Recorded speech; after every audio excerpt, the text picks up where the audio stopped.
Здравствуйте! В эфире актуальное интервью в студии Валерия Наумова. Айсен Николаев озвучил стратегические направления развития республики на ближайшую и долгосрочную перспективу, определяющие основные векторы деятельности регионального парламента.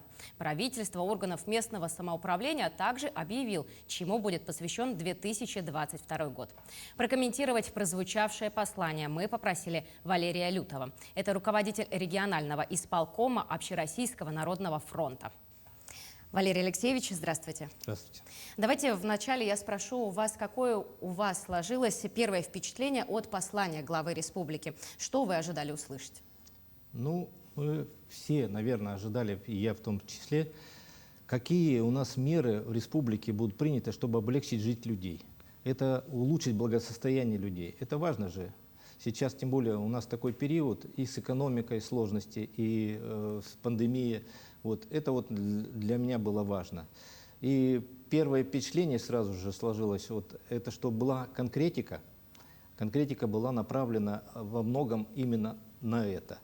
И вот я думаю, что я вот, еще как общественник, я обратил внимание на то, что сейчас ставится правильно вопрос на помощь людям в это трудное время.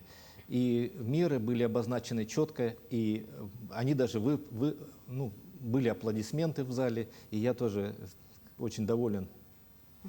А какая часть послания, на ваш взгляд, адресована именно общественникам? Ну, вы знаете, там многое, это и по предпринимательству, поддержке предпринимательства, сейчас это очень трудно сейчас переживают люди. Это у нас каждый пятый человек работает сейчас в малом или среднем бизнесе. Им нужна помощь, конкретные меры были обозначены. Но дело-то не в цифрах. Важно, что мы как общественники, вот как я представляю Общероссийский народный фронт, и я услышал вот много-много хорошего на поддержку многодетных семей, детей, оставшихся без попечения родителей. Мы много тоже этим занимаемся, помощью. И будет приятно услышать сейчас, я вот, наверное, скажу, но это об этом везде будут говорить, что общественные организации, которые направлены на поддержку материнства, на поддержку многодетных семей, они получат хорошие гранты. Ну и, конечно же, было конкретные меры по поддержке многодетных семей, и был объявлен год, Айсен Сергеевич объявил, год материнства. Вот это, как он выразился правильно, я сейчас помню, да, поднять волну еще большего уважения к матери. И это не пустые слова, это было обозначены конкретные меры. Самое, конечно, поразительное, это что за каждого ребенка в 2002 году будет выплачено 100 тысяч.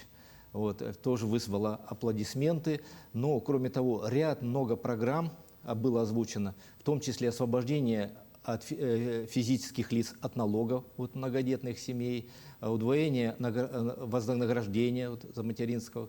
И самое еще я хочу сказать, что поддержать сирот, оставшихся без попечения родителей, ускорение всех выплат и получения жилья. Давайте вспомним прошлогоднее послание. Что из прошлого года удалось выполнить и какие пожелания были реализованы? Ну, пожелания у нас все были. У нас в прошлом году и в этом году у нас тревожили пожары. Людей очень тема такая больная.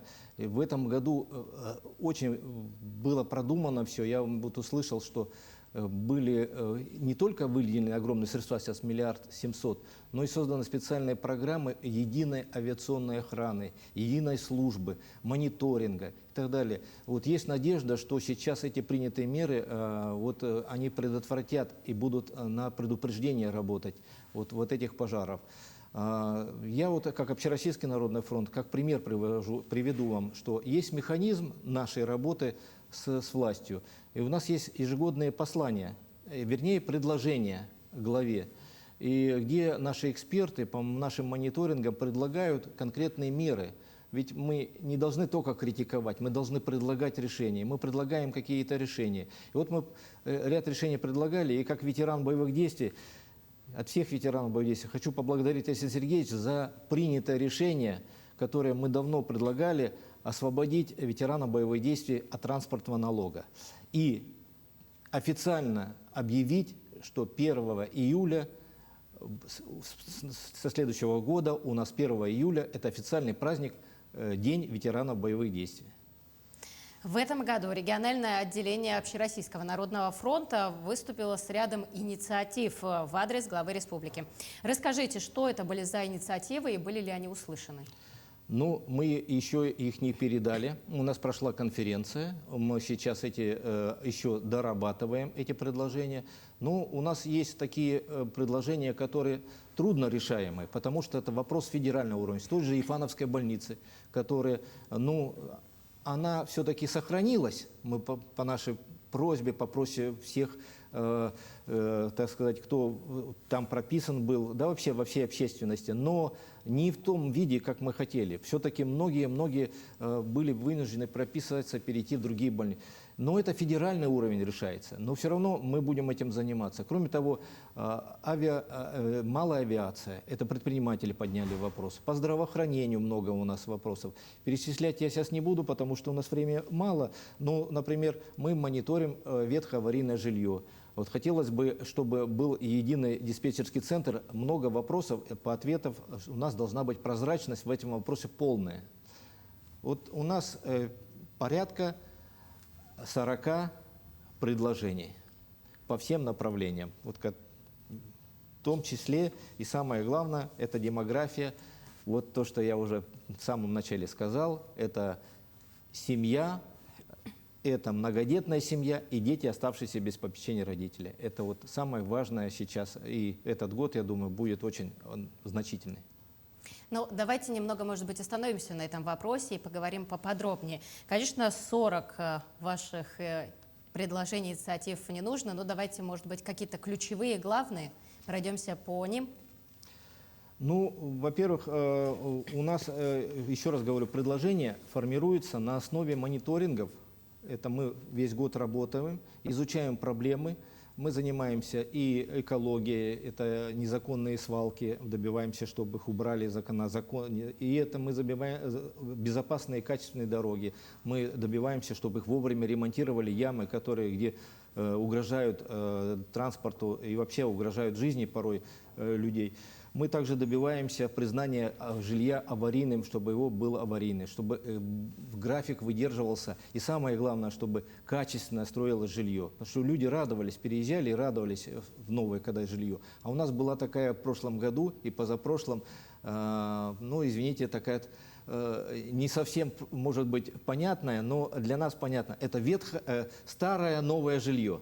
То есть оно новое, но оно старое, знаете, как старый Новый год, то есть новое ветхое, это некачественное, то есть переселяют людей, а оно некачественное. Сейчас, слава богу, вот мы добились, чтобы было признание этого аварийного жилья с помощью администрации, то есть выплаты, это и комиссия создавалась. И самое главное, что качество контролируется, и в том числе общественниками. То есть при приемке качества жилья. Это тоже сейчас важно, потому что даже были случаи, для сирот выделялись некачественные строения, вернее, дома. Поэтому все будем держать на контроле, будем работать. Сам формат ежегодного послания, насколько, на ваш взгляд, эффективный инструмент для формирования целей и задач для будущего развития? Вот по эффективности я уже сказал, что вот ведь там обозначиваются основные моменты направления в экономике и основные направления бюджет. Вот формирование бюджета, ведь любой вопрос, он упирается в финансирование. Так вот, тоже есть хорошая новость. У нас как никогда хороший бюджет. Это заслуга, конечно, Арсения Сергеевича, я знаю, что это заслуга Галины Иннокентьевны, он отмечал сам Арсений Сергеевич, Галина Иннокентьевна Данчикова, наша депутата Госдумы.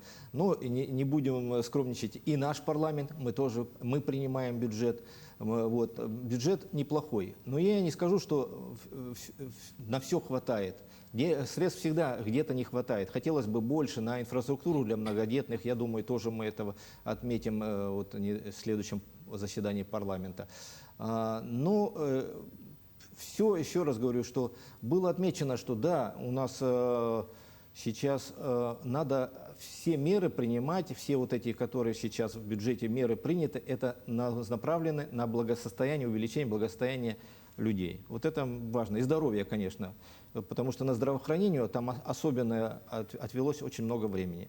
Это тоже радует, точнее не радует, а обнадеживает, потому что выправлять ситуацию за здравоохранение надо во всей стране. Валерий Алексеевич, сейчас такое время, когда все в конце года подводят какие-то итоги. Общероссийский народный фронт какие может подвести итоги уходящего года? Что-то, как всегда говорится, что-то удалось, что-то не удалось. Самое главное, что у нас выработался механизм работы с властью. Когда мы отошли от простой критики, а мы начали сейчас работать, самое главное, это выявлять те, скажем, проблемные места и искать решения. Понимаете? То есть я хотел сказать, что у нас работают эксперты. Если это медицина, то это врачи, это с большим стажем. Если это наука, то это ученые. То есть мы не опираемся так голословно, да, как бывает, что у нас, да, в интернете каждый знает, он знаток всего. И вакцинации, знаток экономики, в военном деле, тем более. Нет, нужно опираться на экспертов. И именно на основе эксперты делают, не критикуют, а делают предложения, как исправить данную ситуацию.